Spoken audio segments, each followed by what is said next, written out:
એક મહત્વપૂર્ણ સમાચાર સુરતથી મળી રહ્યા છે। 26 વર્ષથી નાસ્તા ફરતા આરોપીને પોલીસે ઝડપી પાડ્યો છે। મહારાષ્ટ્ર કર્ણાટક બોર્ડર પર સાંગલીના જંગલમાંથી આ આરોપી ઝડપાયો।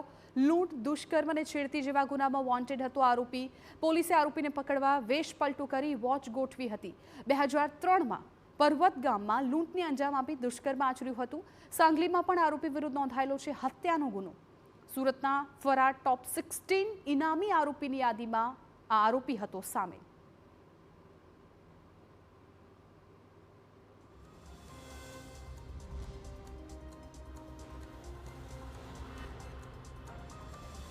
બહુ વર્ષો પહેલાં જ્યારે આ 2003માં ગુનો બન્યો ત્યારે એ પર્વત પાટિયાના વિસ્તારમાં છૂટી મોટી મજૂરી કરી અને રહેતો હતો। ત્યાં એક જે ખેતર હતું એ ખેતરમાં જે કાચું મકાન હતું એ મકાનને પગ મારી અને તોડી અંદર પ્રવેશી બળાત્કાર કરી અને લૂંટ કરેલ હતી અને એના જે હસબન્ડ છે એને પણ એને મારામારી કરેલી હતી। આ બાબતે ગુનો દાખલ થયેલો હતો લીંબાયત પોલીસ સ્ટેશન વિસ્તારમાં। 4 આરોપી હતા, એમાંથી 2 પકડાઈ ગયા છે અને જે 2 બાકી હતા એમાંથી એક આજે છે સુનિલ ઝુમરે કાળે।